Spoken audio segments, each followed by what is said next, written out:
ಎಲ್ರಿಗೂ ನಮಸ್ಕಾರ. ನನ್ನ ಹೆಸರು ಸಂಜನಾ. 9ನೇ ತರಗತಿ ಓದುತ್ತಿದ್ದೇನೆ. ಸರ್ಕಾರಿ ಪ್ರೌಢಶಾಲೆ ಎಸಿಹಳ್ಳಿ, ಕೂಡ್ಲಿಗಿ ತಾಲೂಕು, ವಿಜಯನಗರ ಜಿಲ್ಲೆ.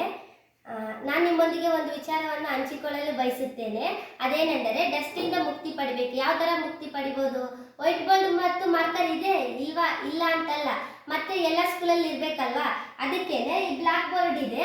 ಇದರಲ್ಲಿ ಯಾವ ಥರ ಧೂಳು ಕಡಿಮೆ ಮಾಡಬಹುದು ಅನ್ನೋಗೆ ನಾನು ಒಂದು 15-20 ದಿವಸದಿಂದ ಸುಮಾರು ಸಲ ಯೋಚನೆ ಮಾಡಿದೆ, ಯಾವ ಥರ ಮುಕ್ತಿ ಪಡಿಬೋದು ಅಂತ. ನನಗೂ ಒಂದು ಐಡಿಯಾ ಬಂತು.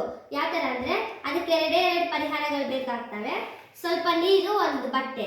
ಈ ಬಟ್ಟೆಗೆ ಒಂದು ಸ್ವಲ್ಪ ನೀರು ಹಾಕಿ ಜಸ್ಟು, ಆಮೇಲೆ ಇದನ್ನು ಚೆನ್ನಾಗಿ ಹಿಂಡಿ ಇದನ್ನ ಇಲ್ಲಿ ಇಟ್ಬಿಟ್ಟು ಇವಾಗ ನೋಡೋಣ ಮೊದಲು ಯಾವ ಥರ ಧೂಳು ಬರುತ್ತೆ, ಇವಾಗ ಯಾವ ಥರ ಧೂಳು ಬರುತ್ತೆ ಅಂತ. ನಾವು ಮೊದಲಿಗೆ ಅಳಿಸಿದ್ವಲ್ಲ, ಅವಾಗ ಎಷ್ಟು ಧೂಳು ಬರುತ್ತೆ ಅಂತ ನೋಡೋಣ. ನೋಡಿ, ಧೂಳು ಬರುತ್ತಲ್ವಾ? ನೋಡಿ ಧೂಳು ಎಷ್ಟು ಬರುತ್ತೆ. ಇವಾಗ ನೋಡಿ, ಜಸ್ಟ್ ಇದನ್ನೊಳಗೆ ಕೊಡೋ ಅವಶ್ಯಕತೆ ಇಲ್ಲ. ಈ ಬಟ್ಟೆ ಐತಲ್ವಾ, ಇದಕ್ಕೆ ಸ್ವಲ್ಪ 1-2-3 ಸತಿ ಈ ಥರ ಅಪ್ಲೈ ಮಾಡಿದರೆ, ಈ ಥರ ಅಪ್ಲೈ ಮಾಡಿದರೆ ಇವಾಗ ನೋಡಿ ಅಳಸೋಣ. ಇವಾಗ ಎಷ್ಟು ಧೂಳು ಬರುತ್ತೆ ಅಂದರೆ, ನೋಡಿ ಧೂಳೇ ಇಲ್ವಾ? ಧೂಳು ಬರುತ್ತಾ? ಇಲ್ಲ ಅಲ್ಲ, ಇವಾಗ ಧೂಳೇ ಇಲ್ಲ.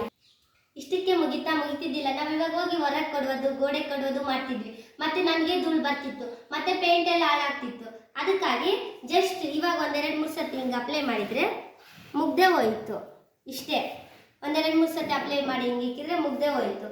ಇವಾಗ ನಮಗೂ ಏನಾಗಲ್ಲ, ಮತ್ತೆ ನಮಗೂ ಡಸ್ಟ್ ಅಲರ್ಜಿ ಇರೋರಿಗೂ ಕಡಿಮೆ ಆಗ್ಬೋದು, ಮತ್ತೆ ಟೀಚರ್ಸ್ಗೂ ಏನಾಗಲ್ಲ, ಮತ್ತೆ ನಮ್ಗೆ ಯಾರಿಗೂ ಧೂಳುನೇ ಬರಲ್ಲ, ನಮಗೆ ಕಣ್ಣಿನ ತೊಂದರೆ ಸತಿ ಇರಲ್ಲ. ಇಷ್ಟು ಹೇಳ್ತೀನಿ. ಮತ್ತೆ ನಿಮಗೂ ಇಷ್ಟ ಆದರೆ ನಿಮ್ಮ ತರಗತಿಯಲ್ಲಿ ಈ ಥರ ಮಾಡಿರಿ ಅಂತ ಹೇಳ್ತೀನಿ. ಧನ್ಯವಾದಗಳು.